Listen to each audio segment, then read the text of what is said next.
বন্ধুবান্ধীসকল কেনেকুৱা আছে নিশ্চয়সকলে ভালে আছে। তো অৰুণোদয় আঁচনি লৈ বহুতে নানা ধৰণৰ কমেণ্ট কৰি আছে যে দাদা অৰুণোদয় আঁচনি আমাৰ KYC লিংক সকলোখিনি ঠিক আছে কিন্তু টকা সোমোৱা নাই। আৰু কিছুমানে কৈছে যে DBT লিংকটো এতিয়া কৰিব লাগিব নেকি বা DBT লিংকটো কেনেকৈ আমি কৰিম, এনেকুৱা টাইপৰ বহুতে কমেণ্ট কৰি আছে যে DBT লিংক আগতে হৈছিল এতিয়া আকৌ নতুনকৈ DBT লিংকটো এক্টিভ কৰিব লাগিব নেকি, এনেকুৱাকৈ বহুতে কমেণ্ট কৰি আছে। আৰু কিছুমানে কৈ আছে যে যিটো আত্মনিৰ্ভৰশীল আঁচনি এই আঁচনিটো 3.0 কেতিয়া আহিব, অৰ্থাৎ নতুনকৈ এপ্লাই কেতিয়া হ'ব, এনেকুৱাকৈ বহুতে আত্মনিৰ্ভৰশীল আঁচনি লগতে অৰুণোদয় আঁচনি বহুতে এনেকুৱাকৈ কমেণ্ট কৰি আছে। তো এই ভিডিঅ'টোত আপোনালোকে সকলোখিনি ডিটেইলছ জানিব পাৰিব। ভিডিঅ'টো সম্পূৰ্ণ ভালদৰে চাব আৰু চেনেলটো নতুন ভিজিট কৰিছে যদি ছাবস্ক্ৰাইব কৰি ল'ব। তো বন্ধুবান্ধীসকল প্ৰথম কথাটো হ'ল যে অৰুণোদয় আঁচনি আপোনালোকে জানে যে 1 আগষ্ট তাৰিখে অৰুণোদয় আঁচনি 3.0 শুভাৰম্ভ কৰিছে CM ছাৰে, হিমন্ত বিশ্ব শৰ্মা ছাৰে শুভাৰম্ভ কৰিছে। সেইদিনাখন প্ৰায় 47 অৰ্থাৎ 47 লাখ মহিলাৰ একাউণ্টত 1100 টকা আৰু 2500 টকাকৈ সোমাইছে। তো এতিয়া কথা হ'ল যে CM ছাৰে সেইদিনাখন কৈছিলে যে আপোনালোকৰ বহুতৰে মানে KYC আধাৰ কাৰ্ডৰ লগত লিংক কৰা নাই আৰু DBT লিংক কৰা নাই। যদি এইটো কৰা নাই তেতিয়াহ'লে আপোনালোকৰ একাউণ্টত টকাখিনি নোসোমাব। তো আপোনালোকে KYCটো লিংক কৰি লওক আৰু DBT লিংকটো কৰি লওক। এই মাহৰ ভিতৰতে আপোনালোকে যিসকলে অৰুণোদয় আঁচনি 1 আগষ্ট তাৰিখে পোৱা নাই সেইসকলে মহিলাই এই মাহৰ ভিতৰতে। তো ফ্ৰেণ্ডছসকল প্ৰথম কথাটো হ'ল যে যিসকলৰ একাউণ্টত সোমাইছে এইটোতো ভালেই কথা যে বহুতো মহিলাৰ একাউণ্টত সোমাইছে 1 আগষ্টতে, আৰু যিসকলৰ সোমোৱা নাই ধৰি লওক সকলোখিনি ঠিক আছে, আপোনালোকে KYC লিংক কৰিছে বা DBT লিংকো কৰা আছে, তেতিয়াহ'লে আপোনালোকে কেইদিনমান ৱেইট কৰক, অৰ্থাৎ আগষ্ট মাহলৈকে আপোনালোকে ৱেইট কৰক। আগষ্ট মাহৰ ভিতৰতে আপোনালোকক অৰুণোদয় আঁচনিৰ টকাখিনি লাভ কৰিব পাৰিব। আৰু যিসকলে মহিলা এতিয়ালৈকে KYC লিংক কৰা নাই আধাৰ কাৰ্ডৰ লগত বা DBT লিংকটো কৰা নাই, আপোনালোকে এই দুটা সোনকালে কৰি লওক। আপোনালোকৰ যিটো বেংকৰ একাউণ্ট নাম্বাৰ কৰিছে সেই বেংকত যাব, KYCটো লিংক কৰিব আধাৰ কাৰ্ডৰ লগত, ফৰ্ম ফিল আপ কৰি জমা দিব। আৰু DBT লিংকটো কেনেকুৱাকৈ কৰে আপোনালোকক মই ভিডিঅ' এটা দেখাই দিছোঁ, ইয়াৰ আগৰ ভিডিঅ'ত আপোনালোকে চাব পাৰিব যে DBT লিংকটো কেনেকুৱাকৈ আপোনালোকে ঘৰতে বহি কৰিব পাৰিব।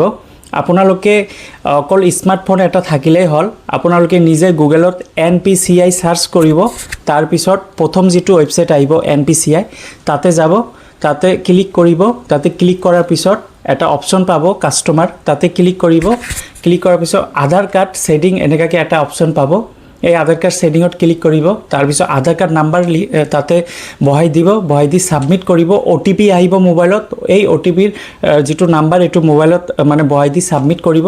তাৰপিছত আপোনালোকে চাব পাৰিব যে DBT লিংকটো এনাবেল হৈ আছে না ডিজেবল।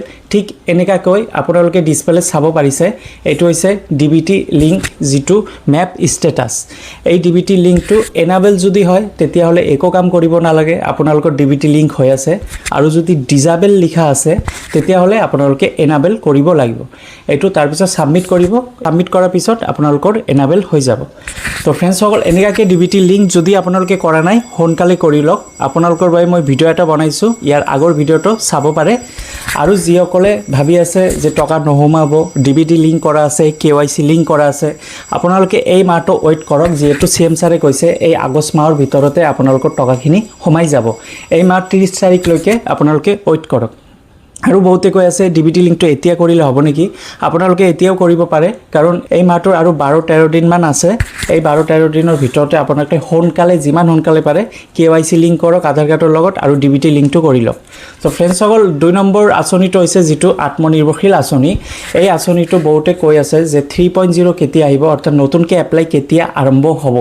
তো নতুনকৈ এপ্লাই আৰম্ভ হোৱা আপোনালোকে জানে যে CM ছাৰে এটা কথা কৈছিলে যে জুলাই মাহটো মানে বাজেটত গ'ল, এতিয়া আগষ্ট ছেপ্টেম্বৰ মাহৰ পৰা আঁচনিকেইটা দিয়া হ'ব। যিটো অৰুণোদয় আঁচনি গ'ল, তাৰপিছত নিযুত মইনা আঁচনি, তাৰপিছত জীৱন প্ৰেৰণা আঁচনি, লগতে আত্মনিৰ্ভৰশীল আঁচনিও আহি আছে। এতিয়া কোন মাহত দিব এইটোলৈ কোনো আপডেট নাই, কিন্তু আপোনালোকে নিশ্চিন্ত মনে থাকক ছেপ্টেম্বৰ মাহতে আহিব পাৰে ছেপ্টেম্বৰ অক্টোবৰ মাহত। তো ফ্ৰেণ্ডছসকল যিহেতু CM ছাৰে কৈছে যে এটা এটাকৈ এতিয়া আঁচনি আপোনালোকে এপ্লাই কৰিব পাৰিব আৰু এটা এটাকৈ আঁচনিকেইটা এতিয়া দি থাকিব। তো বাজেটৰ মাহটো জুলাই মাহ আছিল, এইটো গৈছে এতিয়া আগষ্ট ছেপ্টেম্বৰ অক্টোবৰ মাহৰ ভিতৰতে সকলোখিনি আঁচনি আপোনালোকে এপ্লাই কৰিব পাৰিব। জীৱন প্ৰেৰণা আঁচনি যিহেতু ছেপ্টেম্বৰ মাহতে হ'ব, তো মোৰ মতে জীৱন প্ৰেৰণা আঁচনি ছেপ্টেম্বৰ মাহতে হ'ব, আত্মনিৰ্ভৰশীল আঁচনি ছেপ্টেম্বৰ নতুবা অক্টোবৰ মাহতে এপ্লাই কৰিব পাৰিব।